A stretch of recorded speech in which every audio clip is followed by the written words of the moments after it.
Hey guys, MaximAvs coming to you with a review of my home-built kegerator.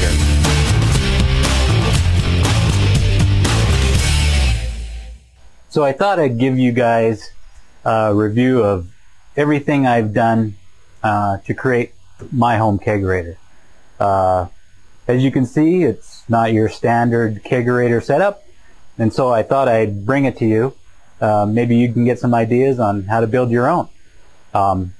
First off, this is a Sanyo 4912 mini fridge, and a lot of guys on the boards and the forums, they swear by this mini fridge, and I searched high and low and I managed to get one off of Craigslist, so I was very happy to do that.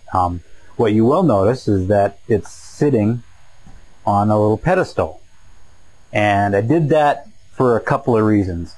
One, I didn't want to actually have to drill a hole in the top of the mini fridge and put a tower, because from what I've heard, you know, you got to try and cool the tower and all that, and I didn't really feel comfortable with drilling into the top of the fridge. So what I thought I'd do, and actually this was an idea from my wife, is she said, why don't you just raise the mini fridge up?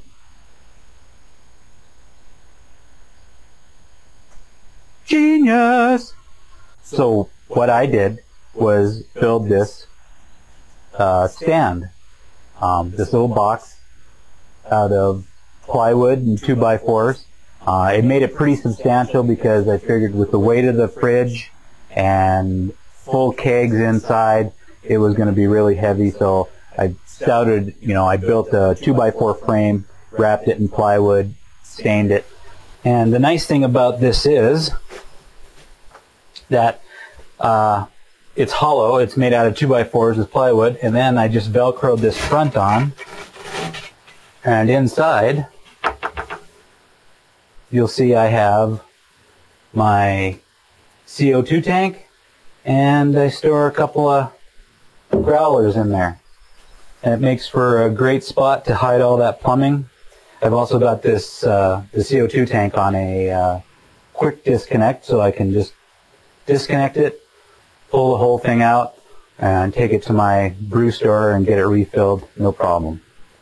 So, and then when I want to hide it, I just Velcro this back on, and we're good. Looks like a nice little stand. I thought about putting some hinges on it, but we'll see how that works. Right now the Velcro is working out pretty well, actually. So the next thing on this kegerator is a drip tray. Now, if you're going to do a kegerator, you're going to find that if you're not doing the one on the top, a tower, and putting a tray on here, you're going to need something on the front. So by building the box underneath here, what it did was raise this whole kegerator up to a height where I could put the taps right in the door without having to buy a tower and cooling that tower and everything. So I really wanted to do it this way, like I said, and plus the box ends up hiding all that plumbing and stuff like that, so that works out pretty well. So with the taps in the door, you're going to need a drip tray attached to the front. And I had been looking at drip trays at my local homebrew and then online, and they're pretty expensive. Those guys are pretty proud of those things. If you want to make $1 million, here's an idea for you. Make drip trays, because they come at a premium, I'll tell you. So I thought there's got to be a better way or easier way to do this. So what I did is I had gone to my local restaurant supply store, and I had come across, they had drip trays too, and they wanted a premium as well. I come across this little deal, which is for a Cambro tub of some kind, and all it is a piece of plastic with holes cut in it. And I thought that would work pretty well as a drip tray. So I grabbed me one of these and got the exact dimensions of it and created a drip tray. And rather than bolting this to the front of the door, all I did was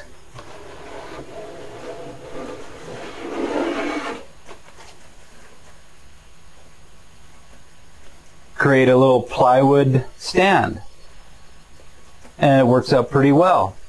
I used some 3/4 inch MDF, which gives it a lot of weight because this is pretty heavy stuff. So I did the 3/4 inch MDF, attached a plywood front, some nice trim pieces around it. This part here is actually extra thick because there's a top part, and then there's a cutout for where the drip tray actually is. And then I just beveled this whole thing to fit the contour of the fridge, and then it simply slides underneath the refrigerator and it stands right there. I drop the drip tray in there. So I searched through my bar supplies and to look for the tallest glass I had. I had a Pilsner one, and I also came across this hurricane glass. This is actually the tallest glass I have, and so even though you would not drink beer out of it, I made it so that it would fit underneath my taps mounted into the door. So that way, no matter what kind of glass someone used, Pilsner, or even if we ran out of glasses because we've been drinking all night, someone could still stick one of these under there and top themselves off a pretty full batch. So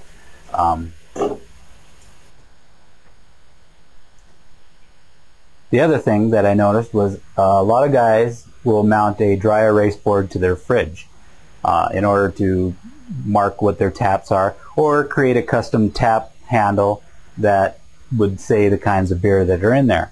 And I was going to do the same thing. I was actually looking for a contact paper that was dry erase that I could use, and I didn't come up with any that I liked. I wanted black, actually. White on here would have just not been very good, and I wouldn't have liked it. So what I did was I just got myself a regular dry erase marker, and I thought I'd just try, see what happens. And it turns out that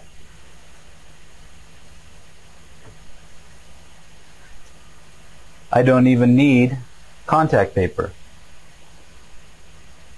The fridge itself is a dry erase board. So I just draw right on top of it, and I can wipe it off and then change the different labels for the different beers I have going, and so that works out pretty well. I tried it with this black one, and I think what I'm going to do is end up getting a bunch of different colors, some of the neon ones, and I think that'll really look pretty good. So so that's that, guys. So I thought I'd show you guys a pour of the fridge. I just finished off one that we'll use the same glass. This is a brown that I brewed here a few weeks ago.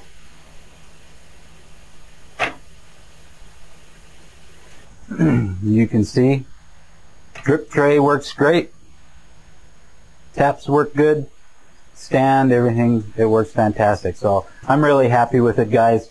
I hope this gives you some ideas what you can do with your kegerators, and to know that you don't have to just stick with your one size. So I hope you enjoyed the video, and I will catch you later.